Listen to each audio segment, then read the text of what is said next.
ಹಾಗೇನಿಲ್ಲ, ಮುಚ್ತೀವಿ ಅಂತ ಸರ್ಕಾರ ಏನು ಕ್ರಮ ಕೈಗೊಂಡಿರಲಿಲ್ಲ. ಬಟ್ ಕೆಲವೊಂದು ಚರ್ಚೆಗಳು ಹುಟ್ಟಾಕಿತ್ತು.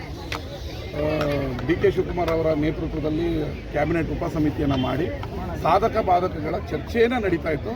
ಅಷ್ಟರಲ್ಲಿ ಸಂಘಟನೆಗಳು, ವಿದ್ಯಾರ್ಥಿಗಳು ಏನೋ ಮುಚ್ಚೋಗುತ್ತೇನೋ ಅಂತ ಇದ್ರು. ಆದರೆ ವಿರೋಧ ಪಕ್ಷಗಳು ಕೂಡ ಅದನ್ನು ವಿಧಾನಸಭೆಯಲ್ಲಿ ತೆಗೆದು, ಆದರೆ ನಾವು ಅದರ ಬಗ್ಗೆ ದಿಟ್ಟ ನಿಲುವನ್ನು ಇದನ್ನು ಮುಂದುವರಿಸಲೇಬೇಕು ವಿದ್ಯಾರ್ಥಿಗಳ ದೃಷ್ಟಿಯಿಂದ, ಅದರಲ್ಲೂ ಗ್ರಾಮೀಣ ವಿದ್ಯಾರ್ಥಿಗಳ ದೃಷ್ಟಿಯಿಂದ ಅಂಥೇಳಿ ಮುಖ್ಯಮಂತ್ರಿಗಳಿಗೆ, ಉಪಮುಖ್ಯಮಂತ್ರಿಗಳಿಗೆ ಮತ್ತು ಸಂಬಂಧಪಟ್ಟ ಸಚಿವರುಗಳಿಗೆ ಯಾವ ವೇದಿಕೆಗಳಲ್ಲಿ ಅದನ್ನೆಲ್ಲ ಇಲ್ಲಿ ಡಿಸ್ಕ್ಲೋಸ್ ಮಾಡೋಕ್ಕಾಗಲ್ಲ. ನಮ್ಮ ಪಕ್ಷದ ವೇದಿಕೆಗಳಲ್ಲಿ ನಾವು ಅದ್ರ ಬಗ್ಗೆ ಚರ್ಚೆ ಮಾಡಿ, ಒತ್ತಡ ತಂದು ಅನ್ನೋದಕ್ಕಿಂತ ಚರ್ಚೆ ಮಾಡಿ ಯೂನಿವರ್ಸಿಟಿ ಉಳಿಬೇಕು ಅನ್ನೋದನ್ನು ಮನವರಿಕೆ ಮಾಡಿಕೊಟ್ಟಿದೆ. CM ಕೂಡ ನಿನ್ನೆ ವಿಧಾನ ಸಭೆಯಲ್ಲಿ ಉತ್ತರ ಕೊಟ್ಟಿದ್ದಾರೆ, ಈ ಯೂನಿವರ್ಸಿಟಿಯನ್ನು ಉಳಿಸ್ತೀವಿ, ಮುಚ್ಚೋದಿಲ್ಲ ಅಂತ.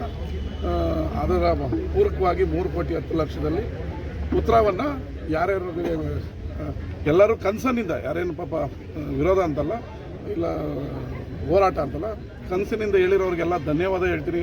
ಇದರಲ್ಲಿ ಆಡಳಿತ ಪಕ್ಷದವರು, ವಿರೋಧ ಪಕ್ಷದವರು ಎಲ್ಲರೂ ಈ ಯೂನಿವರ್ಸಿಟಿ ಉಳಿಬೇಕು ಅಂದರೆ ಅವ್ರಿಗೂ ಹೃದಯಪೂರ್ವಕವಾದ ಧನ್ಯವಾದ ಹೇಳ್ತೀವಿ. ಅದರ ಮುಂದುವರೆದ ಭಾಗವಾಗಿ ಇವತ್ತು 3,10,00,000ದಲ್ಲಿ ಜರ್ಮನ್ ಶೈಲಿಯ ಅತ್ಯುತ್ತಮವಾದ ಸ್ವಾಗತ ಕಮಾನನ್ನು ನಿರ್ಮಿಸ್ತಾ ಇದ್ದೀವಿ. ಇದು ನಮ್ಮ ಪ್ರೈಡ್, ಮಂಡ್ಯದ ಪ್ರೈಡ್ ಅಂದರೆ ನಮ್ಮ ಹೆಮ್ಮೆ. ಇದು ವಾಕಿಂಗ್ ಟ್ರ್ಯಾಕ್ ಕೂಡ ಆಗ್ತದೆ. ಆಮೇಲೆ ಈ ಹೈಟೆನ್ಷನನ್ನು ಅಂಡರ್ಗ್ರೌಂಡ್ ಮಾಡೋದಕ್ಕೆ ಮೊದಲೊಂದು ಪ್ರಪೋಸಲ್ ಇದೆ. ಅದನ್ನು ಯಾರೋ ಒಂದು ಸಣ್ಣ, ನಿನ್ನೆ ನಾನು ಮಾಜಿ ಉಪಮುಖ್ಯಮಂತ್ರಿ ಹತ್ರ ಮಾತಾಡಿದಾಗ ಅವರು ಯಾರು ಸಣ್ಣ ಕೇಸ್ ಅವ್ರು ಯಾರು ಕೇಸ್ ಹಾಕಿದ್ದಾರೆ ಅನ್ನೋದನ್ನು ಕರೆದು ಮಾತಾಡಿ ಇದು ಅಂಡರ್ ಗ್ರೌಂಡಲ್ಲಿ ಹೈಟೆನ್ಷನ್ ಹೋಗೋ ರೀತಿ ಮಾಡ್ತೀವಿ. 1,00,000 ವಿದ್ಯಾರ್ಥಿಗಳನ್ನ ಸೇರಿಸಿ ಈ ಬಾರಿ ಕಾನ್ವೊಕೇಷನ್ನ ವರ್ಣರಂಜಿತವಾಗಿ, ಅರ್ಥಪೂರ್ಣವಾಗಿ ಮಾಡ್ತೀವಿ.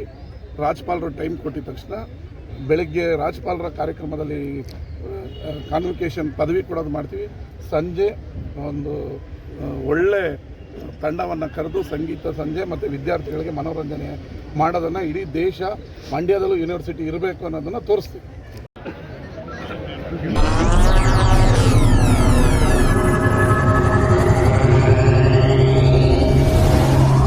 ನೀವಿನ್ನೂ ನಮ್ಮ ಚಾನೆಲ್ಗೆ ಸಬ್ಸ್ಕ್ರೈಬ್ ಆಗಿಲ್ಲ ಅಂದ್ರೆ ಈ ಕೂಡಲೇ ಸಬ್ಸ್ಕ್ರೈಬ್ ಮಾಡಿ. ಸಬ್ಸ್ಕ್ರೈಬ್ ಆದ ನಂತರ ಪಕ್ಕದಲ್ಲಿ ಕಾಣುವ ಬೆಲ್ ಐಕಾನ್ ಪ್ರೆಸ್ ಮಾಡಿ.